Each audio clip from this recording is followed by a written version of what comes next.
Queridos, o tema hoje é Ele nos deu vida com Cristo. Efésios 2, do verso 1 ao 7, diz assim, Ele vos concedeu a vida, estando vós mortos nas vossas transgressões e pecados, nos quais andaste no passado conforme o curso deste sistema mundial, de acordo com o príncipe do poder do ar, o espírito que agora está atuando nos que vivem na desobediência. Anteriormente, todos nós também caminhávamos entre eles, buscando satisfazer as vontades da carne, seguindo os desejos e pensamentos, e éramos por natureza destinados à ira.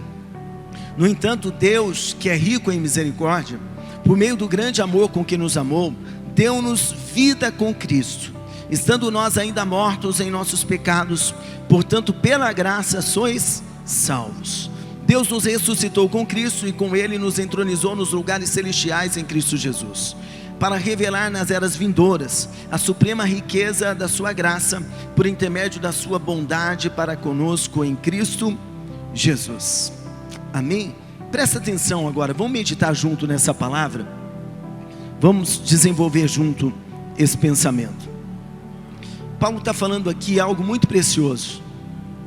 Ele está falando, olha, que Deus nos deu vida, estando nós mortos nas nossas transgressões e pecados.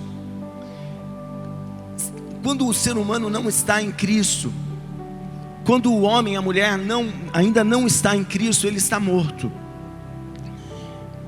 Ele parece que vive, mas está morto. Morto como, pastor? Morto espiritualmente.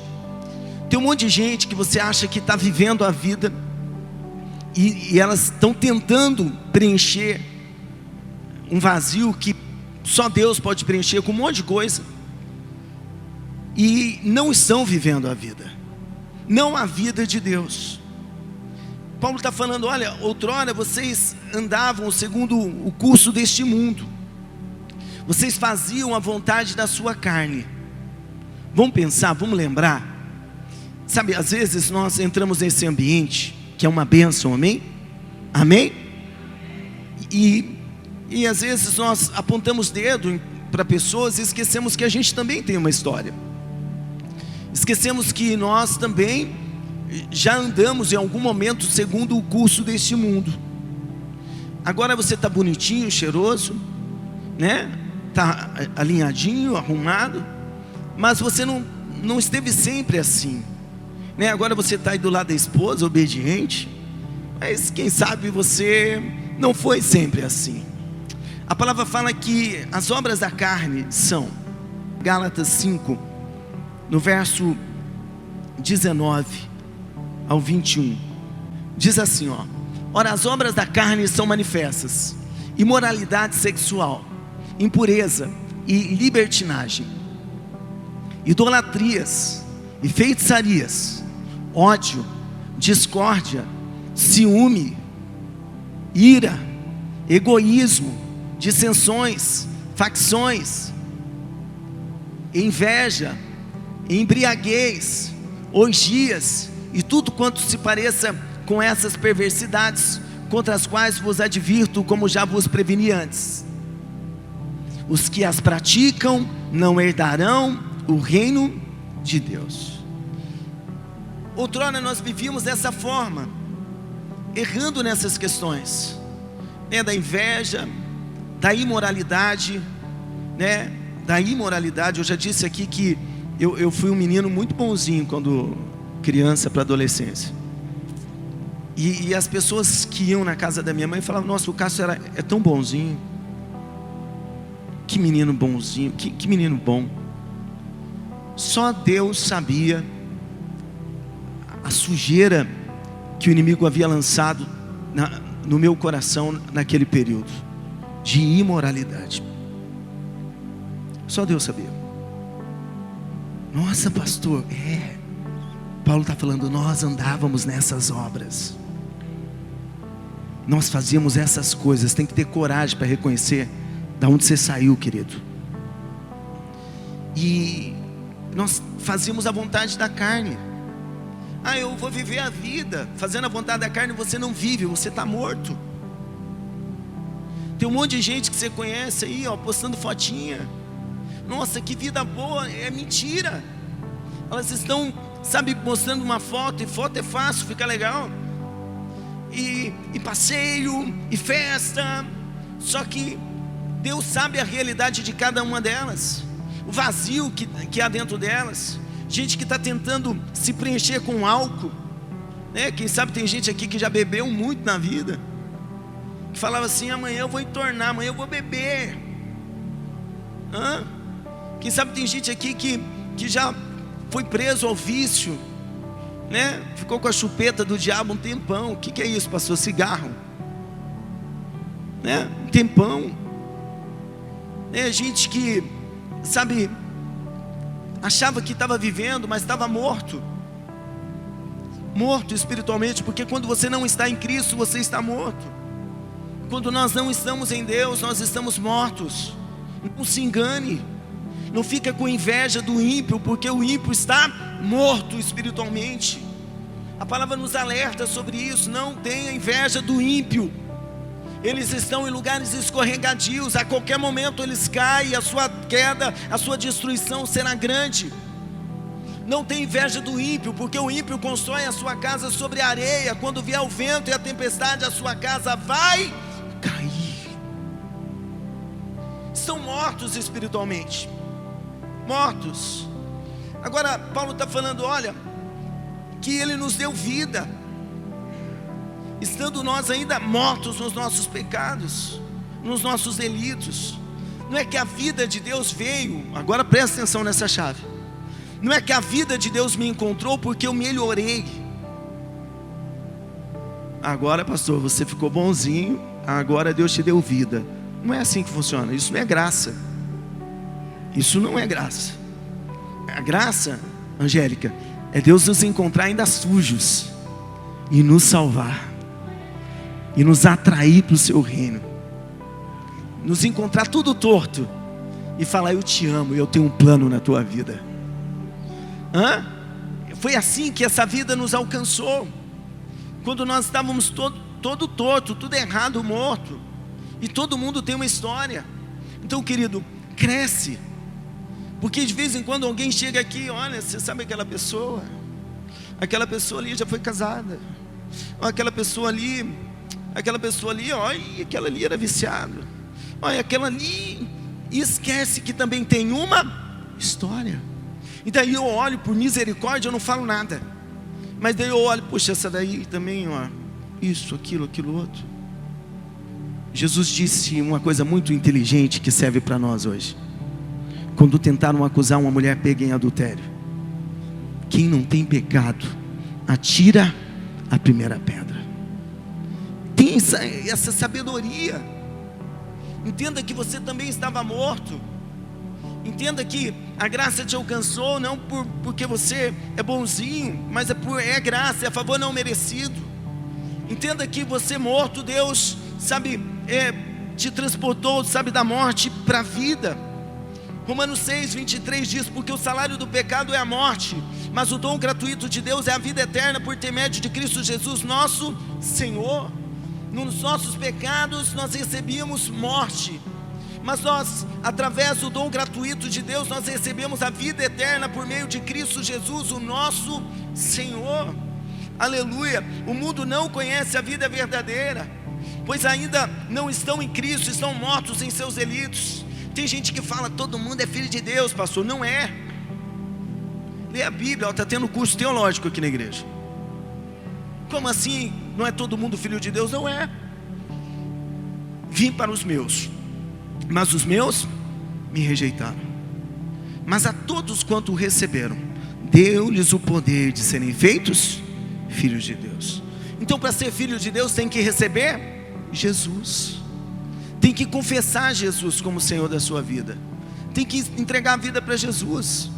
Eu lembro que no começo do meu ministério, né, no começo a gente está ali, Renan, cheio de fé e querendo, né, eu fazia apelo todo culto naquela época, né, e daí eu fui fazer uma visita para uma senhora que estava com câncer no 10, magrinha, debilitada por causa da enfermidade. E eu, na minha inocência, pensei que porque ela estava naquele estado, na hora que eu oferecesse Jesus para ela, ela ia querer Jesus. Na hora que nós falamos assim: você quer entregar a tua vida para Jesus? Ela disse: não, eu não quero Jesus. Querido, e sem Jesus não há vida. Sem Jesus não há salvação. Não há. A salvação está em Jesus.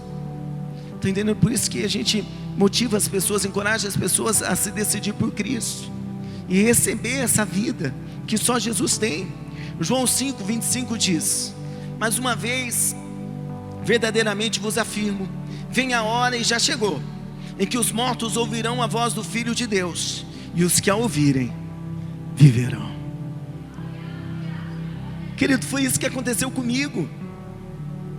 Foi isso que aconteceu com você. Você estava morto. Nós estávamos mortos e Deus falou com a gente de alguma forma através de Jesus. Eu estava tudo sujo, sabe, distante do Senhor. E Deus falou comigo através de um jovem que foi no meu emprego e falou: Cássio, Jesus te ama. E eu que já tinha toda uma história de igreja, mas ainda não tinha uma experiência real com Deus, me sentindo rejeitado por Deus. Não, nem Deus me quer, morto do jeito que eu estou, todo torto. Mas quando Ele liberou aquela palavra, eu ouvi Jesus. Jesus falou comigo: Cássio, eu te amo. Sabe, eu entendi no meu espírito: Cássio, eu tenho um plano para a tua vida. E o que o texto diz? Os mortos vão ouvir a sua voz e viverão. Aleluia. Nós fomos vivificados pela voz do Senhor.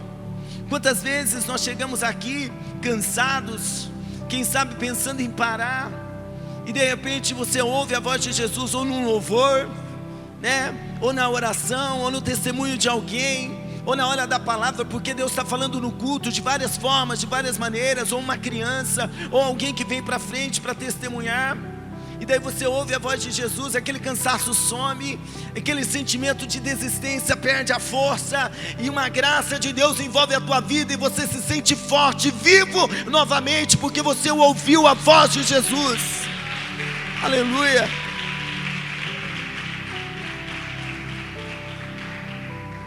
Quantas vezes nós choramos ao ouvir a voz de Jesus? Querido, eu sou chorão. Quando eu sento aí para ouvir e Deus fala comigo, eu choro. Às vezes eu estou em casa ouvindo mensagens, eu choro, eu falo: uau, Deus, uau, isso é para minha vida, isso é para minha casa, isso é para minha família.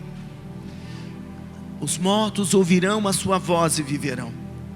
Jesus chegou no túmulo de Lázaro, que já fazia 4 dias que estava morto, e Jesus falou: olha, tirem a pedra. E eles questionaram um pouco ali, porque no natural não tinha como, mas Jesus falou: eu já disse, se você crer, você verá a glória de Deus. Olha Jesus falando aí, ó. Daí então eles obedecem, tiram a pedra, e Jesus só fala: Lázaro, sai para fora. Vem, Lázaro, vem. Quem sabe você se sente morto, quem sabe você perdeu a vontade de adorar, a vontade de estar na casa de Deus. Quem sabe você já foi uma pessoa que orou, tinha uma vida de oração, hoje você não consegue orar mais. Quem sabe você é uma pessoa que já teve uma vida de jejum, e hoje você não consegue jejuar, você não consegue se lançar. Querido, se você clamar nessa noite, Jesus vai te chamar para fora, e você vai voltar à vida em nome de Jesus. Vai viver, vai haver um renovo na sua vida. E ele fala: Lázaro, sai para fora. Ele sai todo envolto lá, e daí ele fala: tira isso dele, arranca essas ataduras dele. Então eles tiram, e o Lázaro agora tem a oportunidade de ter uma nova vida, uma nova fase da vida dele. Ele que estava morto voltou a viver. Fala para o teu irmão: os mortos viverão. Amém, Jesus? Dá uma salva de palmas para o Senhor.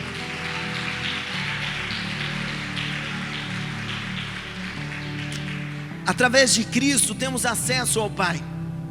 Efésios 2, verso 1 diz: portanto, lembrai-vos de que anteriormente eres gentios por natureza, chamados incircuncisão pelos que se chamam circuncisão, feita no corpo por mãos humanas. estáveis naquela época sem Cristo. Ó, nós estávamos sem Cristo. Não, eu sempre tive Jesus, pastor. Não é verdade. Você teve Jesus a partir do momento que Ele bateu na porta do teu coração. Você abriu e Ele entrou. Eis que estou à porta e bato. Se alguém abrir a porta, eu entrarei. Em algum momento isso aconteceu na tua vida. Se não aconteceu, no final a gente faz um apelo, amém? E você entrega a tua vida para Jesus. Está entendendo? Estávamos sem Cristo, separados da comunidade de Israel, estranhos às alianças da promessa, sem esperança e sem Deus no mundo. Todavia agora em Cristo Jesus, vós que antes estáveis distantes, fostes aproximados mediante o sangue de Cristo. A palavra diz que o sangue de Jesus foi o preço pago para nos salvar. Nós não fomos comprados com ouro e nem com prata, nem com sangue de bodes, de ovelhas, de touros, mas nós fomos comprados pelo precioso sangue de Jesus. Amém? Esse sangue que nos purifica, porquanto Ele é a nossa paz. De ambos os povos fez um só, e derrubando o muro de separação em seu próprio corpo, desfez toda a inimizade, ou seja, anulou a lei dos mandamentos expressa em ordenanças, para em si mesmo criar dos dois um novo ser humano, realizando assim a paz, e reconciliar com Deus os dois em um só corpo, pelo ato na cruz, por intermédio do qual Ele destruiu toda a irreconciliabilidade, e vindo Ele, proclamou a paz para vós que estáveis longe, e da mesma forma para os que estavam perto, pois por meio dele, tanto nós como vós temos pleno acesso ao Pai por um só Espírito. Nós temos acesso a Deus através de Jesus, não é através de uma religião, né, que a gente ouve aí, as pessoas na sua ignorância. Não, a religião verdadeira, nessa religião verdadeira, você tem acesso a Deus e você é salvo. Querido, a Bíblia não ensina dessa forma. A Bíblia diz, Jesus disse, eu sou o caminho, a verdade e a vida, ninguém vai ao Pai senão por mim. Não é pela apostólica, não é por nenhuma denominação evangélica, sabe, um nome, um título, não é, é por Jesus. Eu disse para uma pessoa essa semana, falei assim, o reino de Deus é maior do que as nossas paredes. Falei para ele assim, há quanto tempo existe a igreja tal, verdadeira? Falei, 100 anos? Você é inteligente? Você é inteligente. Vem comigo, pensa aí em datas.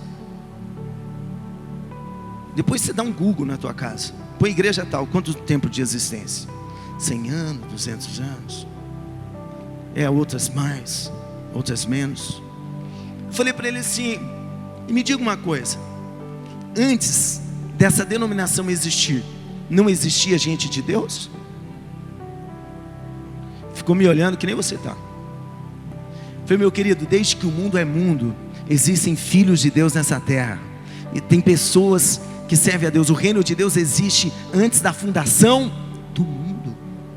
Então, o que liga a gente a Deus não é uma denominação, não é uma placa, não é, sabe, não, só se for nesse sistema. Daí você sai daqui, como alguns desavisados, e aparece lá, daí eles falam assim, o batismo que você recebeu lá naquele tanque lindo, lá na igreja, Comunidade Caminho para Cristo, não vale aqui, não, você vai ter que batizar de novo. Por quê? Porque pregam a salvação através daquele lugar, daquela denominação. Querido, seja inteligente, salvação é através de Jesus, acesso a Deus é através de Jesus, amém? Portanto não sois mais estrangeiros nem imigrantes, pelo contrário, sois concidadãos dos santos e membros da família de Deus. Agora você é membro da família de Deus. A família de Deus não é só essas 4 paredes aqui não, querido. Esse final de semana aconteceu o TC no Brasil, eu acredito que é no Brasil todo.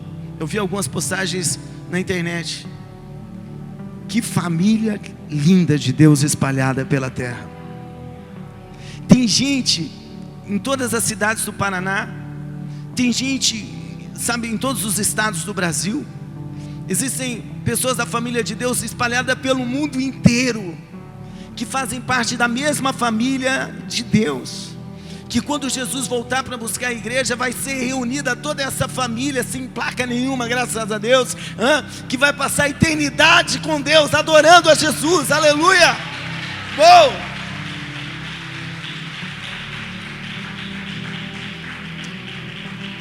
Edificado sobre o fundamento dos apóstolos e dos profetas, sendo o próprio Cristo Jesus a principal pedra angular desse alicerce. Nele o edifício inteiro bem ajustado cresce para ser um templo santo no Senhor, no qual também vós juntos sois edificados para a morada de Deus no Espírito. Diga comigo: Deus habita em mim. Diga: eu sou de Deus, Ele habita em mim. Amém? Acredite nisso. Declare isso para você mesmo. Entenda que, sabe, a estrutura é para o nosso conforto, mas Deus não habita nisso. Deus habita em nós. Em nós, dentro de nós. Paulo disse que Cristo Jesus habite pela fé em nossos corações. Declare isso. Está entendendo que você tem a vida de Deus, que Jesus habita em você, que através de Jesus você tem acesso a Deus, ao Pai. E agora o último tópico que eu quero destacar com você, e não mais importante, não menos importante, mas eu quero falar para você Romanos 8:1, que diz: portanto agora não há nenhuma condenação para os que estão em Cristo Jesus. Aleluia, não há mais condenação. Paulo começa falando: olha, outrora vocês andavam como o mundo anda. Paulo começa falando assim: você estava tudo morto, e Deus vos deu vida. Está comigo ainda? Então você fazia o que o mundo faz, você estava morto, Deus te deu vida. Está entendendo? Paulo, a palavra depois falou assim: olha, aqueles que ouvirem a sua voz viverão. Aconteceu isso com a gente. Nós fomos aproximados de Deus. E agora Paulo está falando: olha gente, agora não há mais condenação, porque você não pode vir para Cristo, vir para o Evangelho e ficar carregando condenação, querido. Ficar ainda se sentindo em dívida com Deus. E vem comigo, olha para mim. Daí acontece, fura o pneu do carro, eu estou pagando pecado. Eu estou pagando pecado. Daí o filho tem uma crise. Não, eu devo ter pecado. Eu acho que tem gente que fala assim: eu atirei pedra na cruz, né? E deve ser pecado isso. Daí você passa por uma luta financeira. E quem nunca passou, que atire a primeira pedra. E daí você está lá: não, deve ser pecado isso. Eu acho que, sabe, eu ainda não fui perdoado. Daí o diabo pega tudo isso e te convence que você está debaixo de condenação. Por que tem gente que não participa da ceia, mesmo nós pregando esse tipo de mensagem? Porque ainda se sente debaixo de condenação. Querido, acredita na palavra que Deus tem dado ao seu pastor nessa casa. Creia nela. Eu sei que a gente vem de um sistema, sabe, que deixou a porta do céu mais estreita do que ela é. E para ser sincero, se você buscar muitos daqueles que estreitaram a porta para nós, muitos deles nem no Evangelho estão hoje. Nem no Evangelho estão. Que Deus tenha misericórdia das suas vidas. Está entendendo? Paulo está falando: gente, quem está em Jesus não está debaixo de condenação.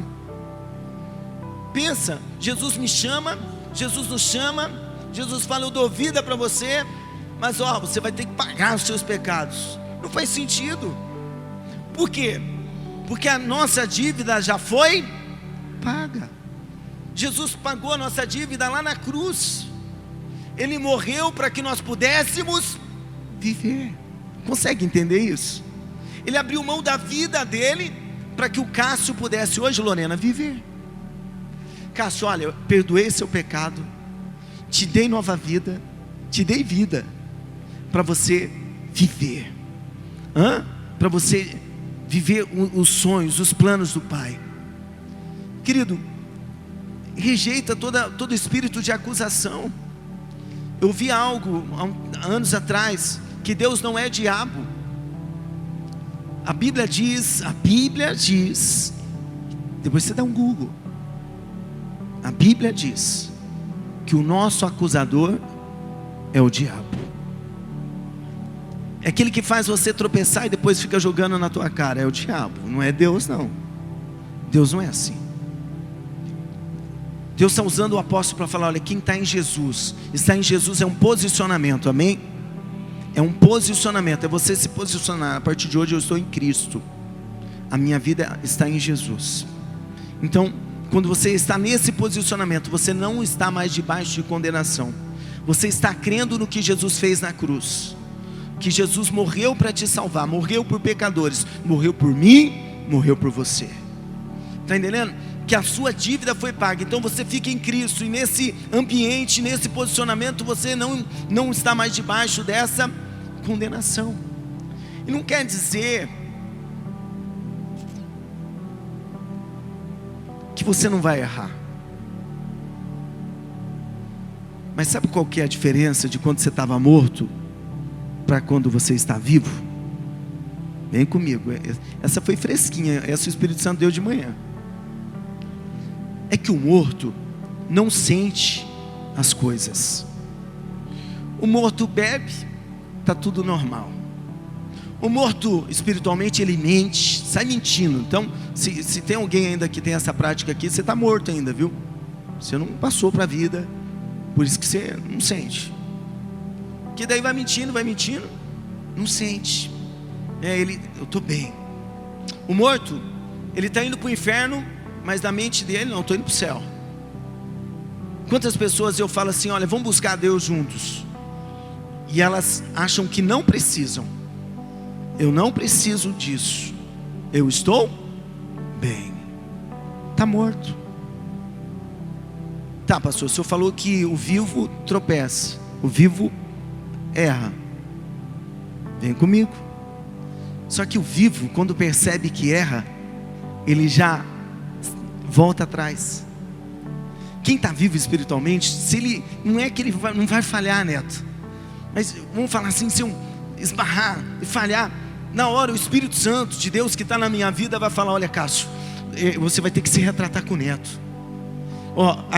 O jeito que você falou não foi legal. O Espírito Santo vai nos alertando sobre as situações da nossa vida, porque nós estamos vivos. Quando a gente esbarrar na esposa, né? E qual marido que não, e qual mulher que não, o próprio Espírito Santo vai chamar nossa atenção. Eu disse pela manhã em uma conversa com o Renan, que quando estava em Ponta Grossa, fui convidado para ministrar casais, para a família, no Boqueirão, em Curitiba. Quando eu recebi esse convite, estava há alguns meses da data, e deu um vento dentro de casa. Eu não sei se acontece na tua, na minha às vezes, deu um vento estranho. Eu e a Alessandra não se entendemos. Ela falou uns negócios para mim, e eu fiquei chateado.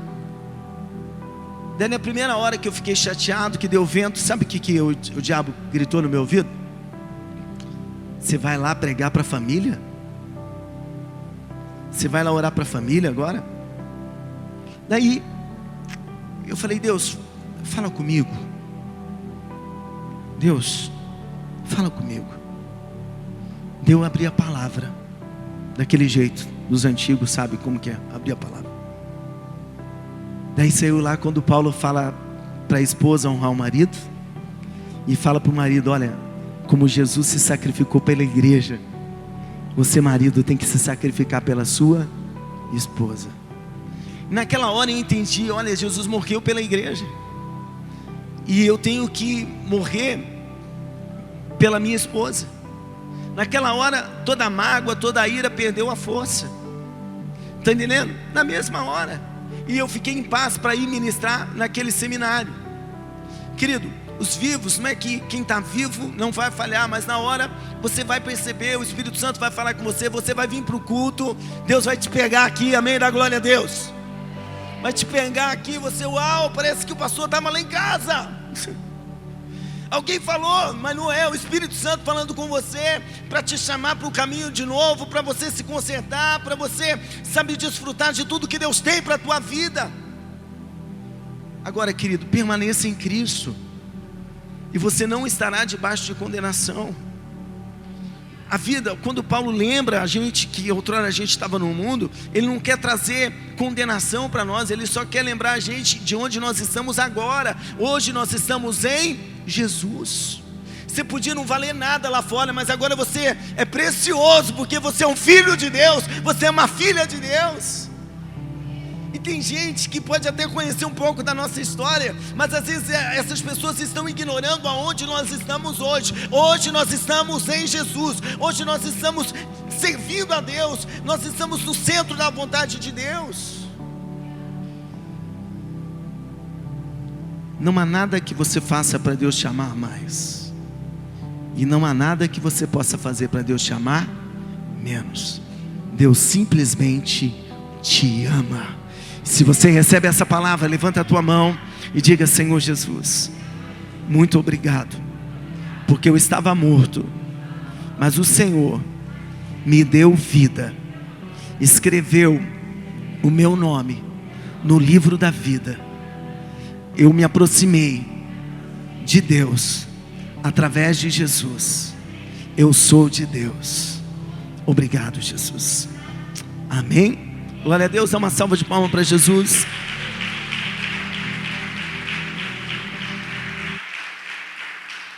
Quem pode participar da ceia? Todo aquele que crê que Jesus é o Filho de Deus, que morreu na cruz para nos salvar e ao terceiro dia ressuscitou. Todo aquele que crê em Jesus pode ceiar. Amém? Então você tem essa liberdade. Pastor, eu não creio, então não participe, porque senão vai ser só pão e suco. Mas se você crê, você vai participar do corpo e do cálice do Senhor nessa noite. Amém? Não deixe o inimigo te impedir de ceiar, porque não há condenação para quem está em Jesus. Estenda a tua mão para cá e nós vamos orar. Pai, nós oramos agora pelo pão. Jesus, que é o corpo do Senhor Jesus, que foi pregado naquela cruz para nos salvar. Jesus, nós oramos pelo cálice, Pai, esse cálice que é o cálice da nova aliança, o sangue de Jesus que foi derramado na cruz para nos salvar, o sangue que nos purifica de todo pecado. Jesus, nós declaramos que ao participar da ceia nós receberemos vida, porque o Senhor Jesus disse que quem não come da sua carne, Jesus disse: quem não bebe do seu sangue não tem vida em si mesmo. Então, Jesus, eu entendo que ao cear nós receberemos a vida de Deus, nós seremos curados, transformados. Pai, a vitória de Cristo na cruz é a nossa vitória, em nome de Jesus, amém.